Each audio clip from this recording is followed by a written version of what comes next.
Hello friends, तो आज हम लोग केमिस्ट्री क्लास का नेक्स्ट पॉइंट पढ़ेंगे।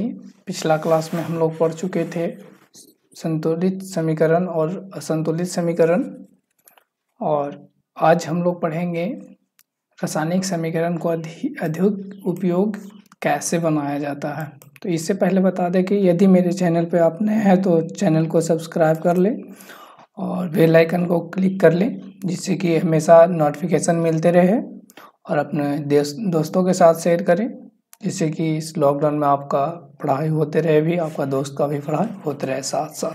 ठीक है।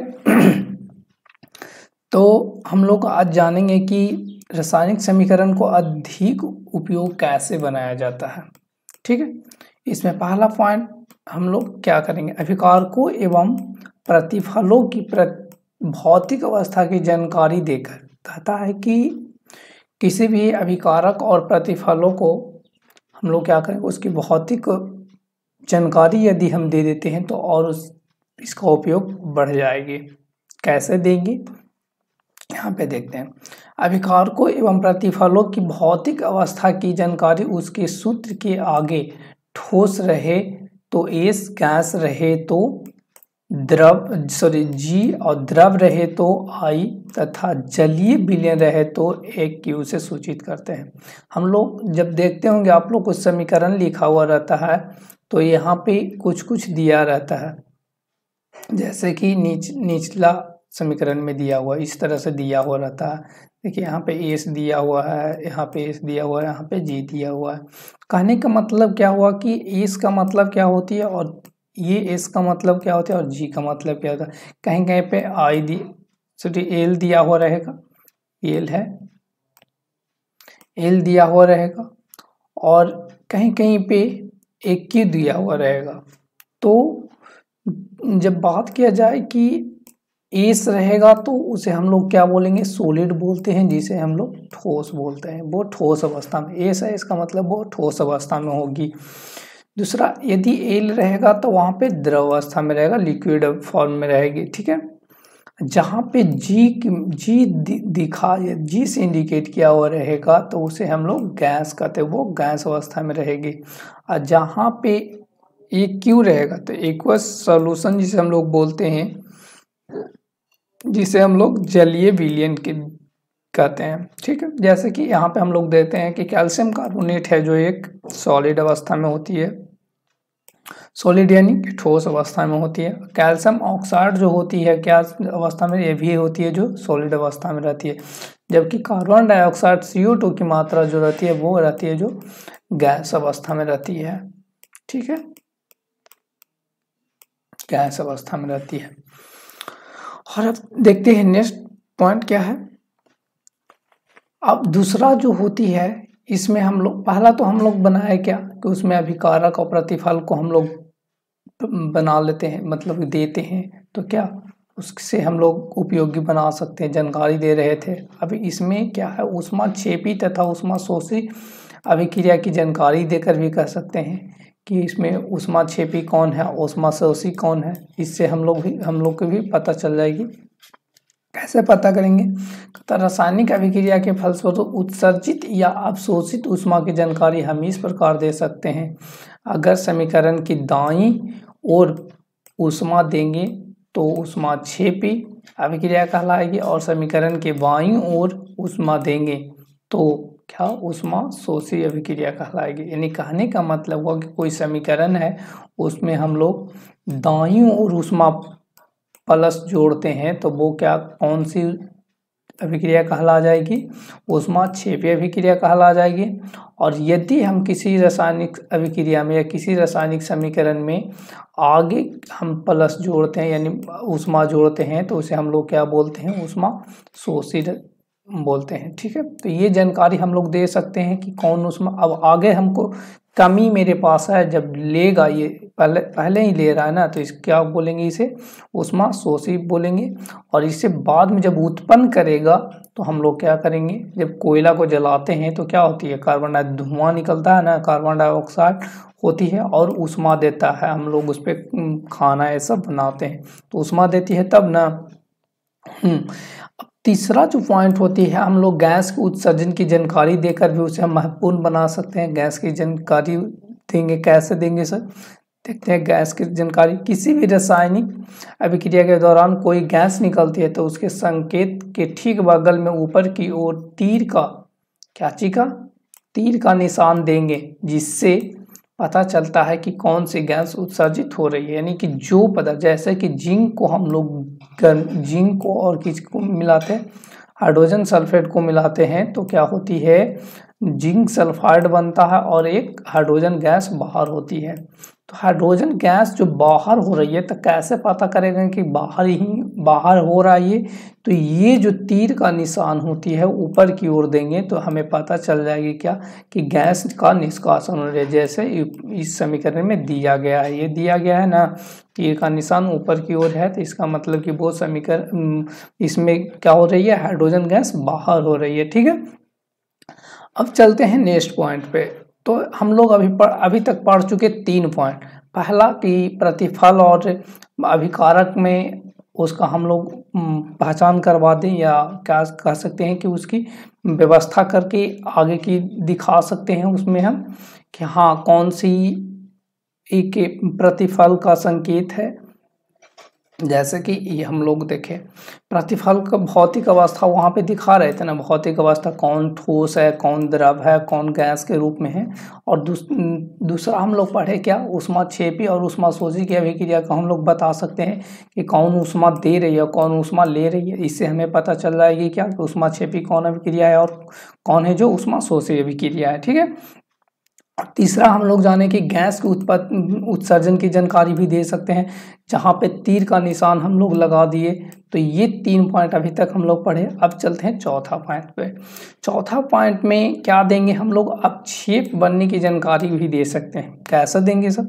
अपक्षेप बनने की जानकारी देंगे। कहता है यदि किसी रासायनिक अभिक्रिया के दौरान कोई अपक्षेप निकलती है तो उसके ठीक बगल में नीचे की ओर तीर का निशान देंगे। देखिए, यदि ऊपर की चिन्ह है तो गैस निकल रही है, और यदि नीचे का चिन्ह है तो क्या हो रही है? अपक्षेप का बनना हो रहा है, अपक्षेप बन रही है। जैसे कि AgNO3 को, सिल्वर नाइट्रेट को किसके साथ? हाइड्रोक्लोरिक अम्ल के साथ मिलाते हैं, क्या चिप का निर्माण होता है? सिल्वर क्लोराइड का निर्माण होती है, प्लस क्या बनती है?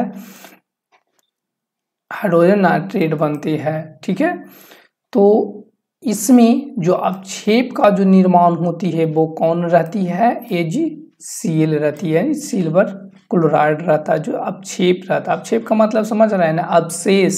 अवशेष के रूप में बच जाए थोड़ा, तो उसी को हम लोग क्या बोलते हैं?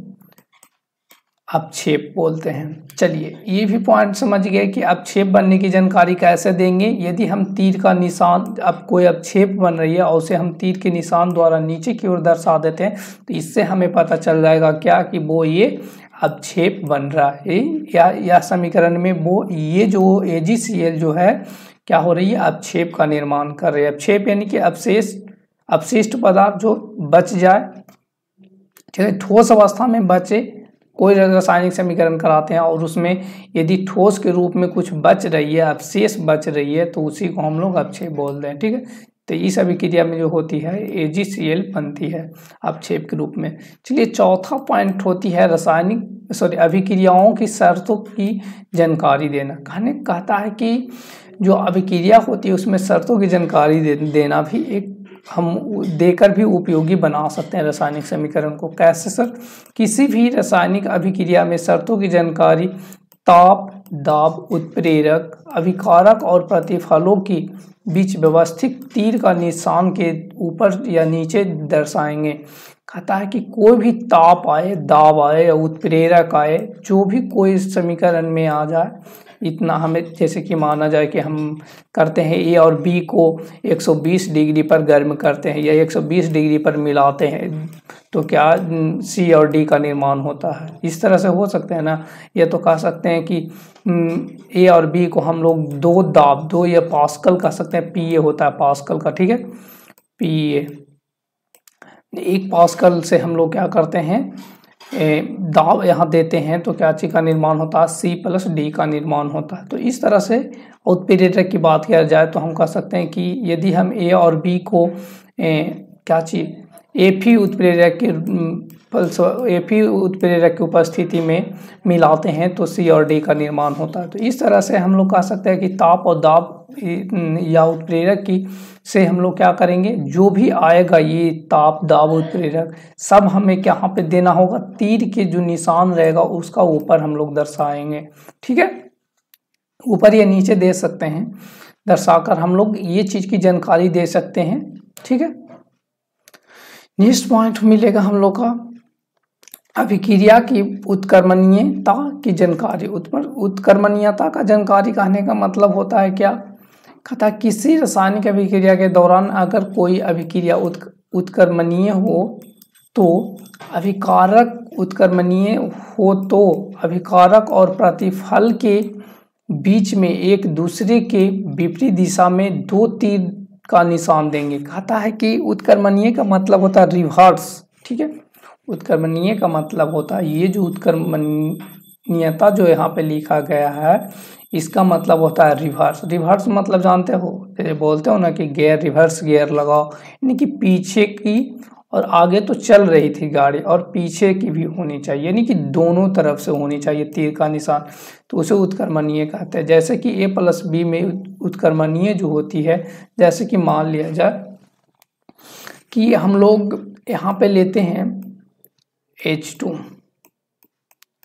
एक चीज लेंगे क्या, O2 को लेते हैं और दोनों को हम लोग मिलाते हैं और यहाँ पे रखते हैं H2O।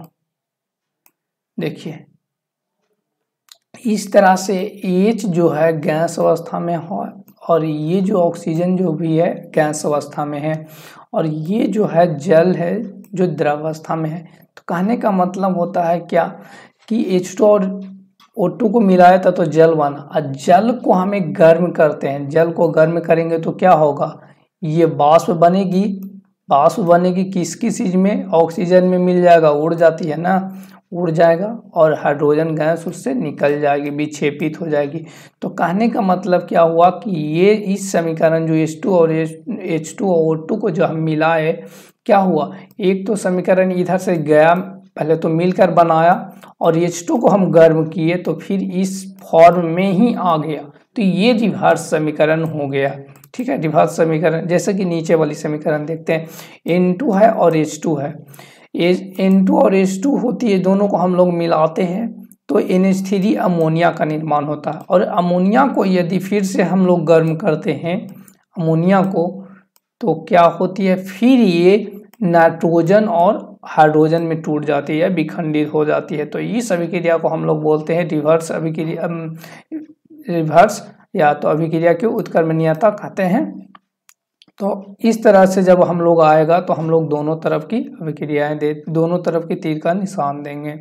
ठीक है, अब है आगे उत्कर्मणीय अभिक्रिया होती कैसे, रिवर्स समीकरण कहते किसे हैं, वही चीज अभी बताया, बस वही चीज है। वैसी रासायनिक अभिक्रिया जिसमें अभिकारक क्रिया कर प्रतिफल का निर्माण करता है, प्रतिफल का निर्माण करता और प्रतिफल पुनः अभिकारक अभिक्रिया कर अभिकारक का निर्माण करती है, वैसी रासायनिक अभिक्रिया को उत्कर्मणीय अभिक्रिया कहलाती है। अभी वही चीज बताए कि N2 था और H2 था, दोनों तो मिला अभिक्रिया, ये दोनों कर लिया, अब बना दिया क्या चीज का निर्माण किया, देखिए बनाया क्या चीज का, NH3 का निर्माण किया, क्या चीज, अमोनिया का निर्माण किया।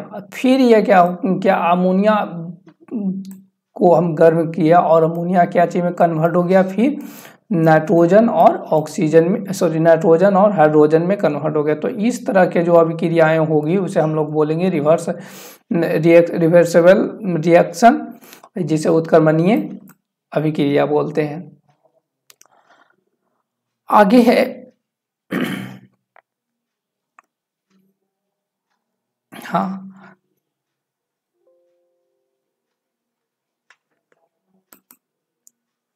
आगे एक पॉइंट रह गया, देख लेते हैं। हाँ,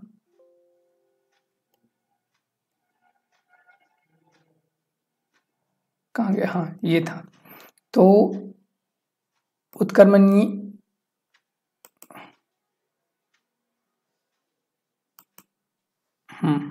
थोड़ा सा कंट्रोल में प्रॉब्लम हो गया था, चलिए देख लेते हैं। ये था उत्क्रमणीय अभिक्रिया, वही था इन अनु उत्क्रमणीय अभिक्रिया। वो तो था ऊपर था जो उत्क्रमणीय अभिक्रिया था, और ये है जो अनु उत्क्रमणीय अभिक्रियाएं हैं। तो कहने का मतलब हो कि इन रिवर्सेबल रिएक्शन कह सकते हैं इसे। तो वैसी रासायनिक अभिक्रिया जिसमें अभिकारक क्रिया कर प्रतिफल का निर्माण करती है और प्रतिफल पुनः अभिक्रिया कर अभिकारक का निर्माण नहीं करती है, तो वैसी रासायनिक अभिक्रिया को क्या कहेंगे, अनुत्क्रमणीय अभिक्रिया कहेंगे। कहने का मतलब सिर्फ इसका उल्टा हो जाएगी, हम लोग इसका उल्टा जानेंगे। अभी उत्क्रमणीय था जिसमें क्या हो रहा था कि ये दोनों मिल रहा था और ये क्या हो रही थी, फिर उसी चीज का निर्माण कर रहा था, जबकि इसमें कुछ ऐसा नहीं हो रही थी।